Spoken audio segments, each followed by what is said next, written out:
قرآن کریم کی بے شمار آیتیں ایسی ہیں جس میں اللہ تبارک و تعالی نے ایمان والوں کا، انبیاء کا، صلحاء کا ذکر کیا ہے، اور ان کے رونے کو اللہ نے قرآن کی زینت بنایا ہے، اور پھر نبی کریم صلی اللہ علیہ وسلم کے فرامین کے ذریعے ان رونے والوں کی فضیلتوں کو بیان کیا ہے۔ ابن قیم رحمہ اللہ بہت بڑے عالم گزرے ہیں، انہوں نے اپنی کتاب کے اندر 10 ایسی صورتیں ذکر کی ہیں کہ جس موقع پر انسان روتا ہے، آنسو بہاتا ہے، اور وہ ہر انسان کی طبیعت کے ساتھ کیفیت مل جاتی ہے۔ بعض وقت انسان خوشی سے روتا ہے، کسی بات پہ خوش ہو جائے رو جاتا ہے، جس طرح ابن کعب رضی اللہ تعالی عنہ ایک موقع پر خوشی سے رونے لگ گئے۔ اب صحابہ کو بھی اللہ اور اس کے رسول سے کتنی محبت تھی نا کہ اپنا مال، اولاد، زندگی سب کچھ دین کے لیے قربان کر دیا تھا۔ نبی صلی اللہ علیہ وسلم تشریف لائے اور ابن کعب رضی اللہ تعالی عنہ بیٹھے ہوئے تھے۔ آقا علیہ السلام نے فرمایا کہ اللہ تبارک و تعالی فرما رہے ہیں کہ ان سے قرآن کی تلاوت سنو۔ ابن کعب رضی اللہ تعالی عنہ نے کہا، اللہ کے رسول صلی اللہ علیہ وسلم، کیا اللہ نے میرا نام لیا ہے؟ نبی علیہ السلام نے فرمایا، ہاں، اللہ نے عرش پہ آپ کا نام لیا ہے اور کہا ہے کہ ان سے قرآن کی تلاوت سنو۔ تو ابن کعب رضی اللہ تعالی عنہ خوشی سے رونے لگ گئے، محبت جوش میں آ گئی نا، جس چیز کی چاہت تھی، جس کی طلب تھی، دنیا میں ہی اللہ نے بتا دیا تو خوشی سے رونے لگ گئے، اور نبی صلی اللہ علیہ وسلم کو قرآن کی تلاوت کر کے سنائے۔ اور بعض وقت انسان کسی غم میں، مصیبت کی وجہ سے رو جاتا ہے، جس طرح انسان والدین سے جدا ہو جائے یا اولاد دنیا سے رخصت ہو جائے، اور یہ فطرتی عمل ہے۔ نبی علیہ السلام کے صاحبزادے حضرت ابراہیم جب دنیا سے رخصت ہوئے تو حضور کے ہاتھوں میں اور اللہ کے رسول کے آنسو بہہ رہے ہیں، اور اس موقع پر فرمایا کہ یہ فطرتاً انسان کی فطرت ہے رونا، لیکن آہ و بکاہ جو ہے اس کی شریعت کے اندر اجازت نہیں ہے۔ باقی انسان روتا ہے، آنسو بہتے ہیں، اور اسی طرح کئی اور مواقع پہ انسان روتا ہے، گھبرا جاتا ہے، دل کمزور ہوتا ہے، اور اس طرح کی کئی تنگی کی وجہ سے، بے بسی کی وجہ سے رو جاتا ہے، بے کسی پہ رو جاتا ہے۔ لیکن ان تمام رونوں کے اندر اللہ کو جو سب سے زیادہ رونا پسند ہے نا، وہ اپنے خوف کی وجہ سے ہے، اپنی رضا کے لیے ہے، کہ خلوت کے اندر کوئی انسان آنسو بہا دے، اس آنسو سے بڑھ کر اللہ کے ہاں کسی چیز کی قیمت نہیں ہے۔ حدیث شریف کے اندر بڑی زبردست آپ صلی اللہ علیہ وسلم نے بات فرمائی ہے، فرمایا اللہ کو 2 قطرے بہت زیادہ پسند ہیں، 2 قطرے، ایک قطرہ جو اللہ کی خوف سے انسان کے آنکھوں سے نکلے، اور دوسرا قطرہ انسان کے جسم سے جہاد کرتے ہوئے اللہ کے راہ میں بہہ جائے، یعنی خون کا قطرہ۔ فرمایا اللہ کو یہ قطرے بہت زیادہ پسند ہیں۔ اور پھر نبی کریم صلی اللہ علیہ وسلم نے فرمایا جو شخص اللہ کی خوف سے روتا ہے، فرمایا یہ جہنم میں ہرگز نہیں جا سکتا۔ حضرت ابو ہریرہ فرماتے ہیں کہ اللہ کے محبوب نے فرمایا کہ جو شخص اللہ کے خوف سے روئے، اللہ کی رضا کے لیے روئے، اللہ سے توبہ کرتے ہوئے گڑ گڑائے اور روئے، فرمایا یہ شخص جہنم میں ہرگز نہیں جا سکتا۔ حدیث کے الفاظ ہیں کہ ہرگز۔ اور محدثین نے اس پر بحث کرتے ہوئے لکھا ہے، جرا کرتے ہوئے، کہ ظاہر ہے جو شخص اللہ کے خوف سے روتے ہوئے زندگی گزارے گا تو وہ اپنے آپ کو گناہوں سے کتنا محفوظ رکھے گا، کوشش کرے گا کہ گناہ سے کتنا بچتا رہے اور کیسے بچ بچ کر وہ زندگی گزارتا ہوگا۔ اس لیے ہم اس حدیث سے یہ نتیجہ اخذ کرتے ہیں کہ اللہ کے رسول نے بھی حق ہی فرمایا ہے کہ جو شخص اللہ کے خوف سے روتا ہے وہ ہرگز جہنم میں نہیں جا سکتا۔ اور پھر اللہ کے رسول صلی اللہ علیہ وسلم نے مثال دے کر فرمایا، جس طرح جانور کے تھنوں سے دودھ نکل آئے واپس نہیں جا سکتا، اسی طرح اللہ کے خوف سے رونے والا جہنم میں نہیں جا سکتا۔ تو میرے محترم دوستو، آج ہماری جوانیاں کس کام میں لگ گئی ہیں، ہماری زندگی کس کام کے اندر لگ گئی ہے؟ جو اصل تھا وہ ہم بھول چکے ہیں، چھوڑ بھی نہیں، بھول چکے ہیں۔ صبح ہوتی ہے شام ہو جاتی ہے، شام ہوتی ہے صبح ہو جاتی ہے، زندگی کے دن ایسے رفتار سے گزر رہے ہیں کہ حدیث شریف کے اندر آتا ہے کہ ایک زمانہ ایسے آئے گا کہ سال دنوں کے مہینوں کے برابر ہو جائیں گے، اور مہینے دنوں کے برابر ہو جائیں گے، اور دن گھنٹوں کے برابر ہو جائیں گے، اور گھنٹے جو ہیں یہ سیکنڈوں کے برابر ہو جائیں گے۔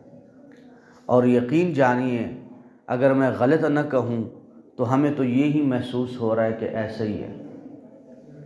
سال ایسے گزر رہے، مہینہ ایسے گزر رہا ہے، دن ایسے گزرتے ہیں، پتہ ہی نہیں چلتا۔ انسان دنیا میں اسباب کی دنیا ہے، کام کے لیے نکلتا ہے گھر سے، کسی ایک کام کے لیے نکلے، واپس آئے تو آدھا دن گزر جاتا ہے۔ کئی دفعہ تو ایسے ہوتا ہے کہ ایک طریقہ کار بھی بنایا ہوتا ہے کہ آج یہ کام کرنے ہیں، باوجود اس کے اگر 5-6 کام ہیں تو 2-3 اس میں باقی رہ جاتے ہیں۔ تو میرے محترم دوستو، اس لیے اللہ نے قرآن کے اندر سورہ عصر نازل کی اور عصر وقت کی قسم اٹھائی، والعصر ان الانسان لفی خسر، کہ انسان خسارے کے اندر ہے۔ کیوں؟ یہ اپنے وقت کو ضائع کر دیتا ہے۔ الا الذین آمنوا وعملوا الصالحات، مگر وہ جو ایمان لائے، وعملوا الصالحات، اور ایمان کے ساتھ نیک اعمال کیے۔ اور اس کی مثال امام رازی رحمہ اللہ نے دی ہے، آپ نے سنی ہوگی کئی دفعہ، کہ انہوں نے کہا کہ برف والا جب برف رکھتا ہے نا تو وہ کہتا ہے یار فوراً آؤ میری برف لے لو، خرید لو، اس سے پہلے کہ یہ پگھل جائے۔ اب جب برف پگھلتی ہے تو نظر نہیں آتی کہ یہ پگھل گئی ہے۔ آپ صبح ایک جگہ پر برف رکھ دیں اور آپ اس کو دیکھیں تو آپ کو محسوس نہیں ہوگا کہ یہ کم ہوتی جا رہی ہے یا پگھل رہی ہے، وہ پانی خود بخود اس سے نکلتا جاتا ہے، محسوس ہی نہیں ہوتا کہ آپ گھنٹے 2-4 بعد دیکھیں گے آپ کی برف ہی پگھل جائے گی۔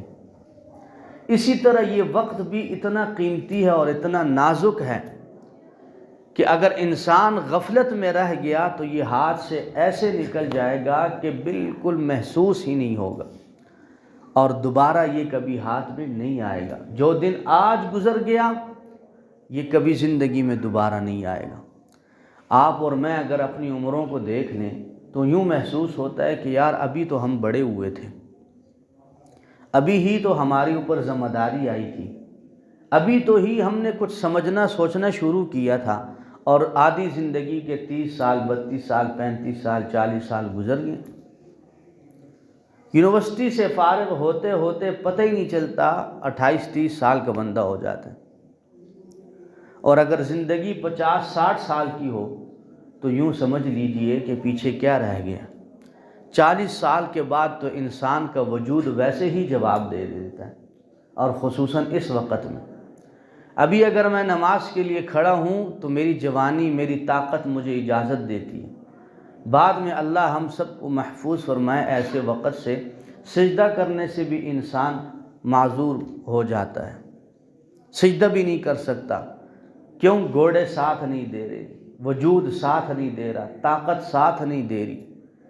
تو ایسی عمر تو پھر بیکار ہے کہ انسان اللہ کے حضور زمین پر سجدہ بھی نہ کر سکے۔ اور میں آپ کو یقین سے کہتا ہوں کہ ہم نے دیکھا ہے ایسے لوگوں کو کہ جب یہ کیفیت آتی ہے تو وہ روتے ہیں کہ یا اللہ آپ نے ہمیں وقت دیا تھا، ہم اس وقت نہیں کرتے تھے، آج ہمارا دل چاہتا ہے، ہم آتے بھی ہیں، ہم کرنا بھی چاہتے ہیں، لیکن ہمارے وجود میں طاقت ہی نہیں ہے، ہم کر ہی نہیں سکتے۔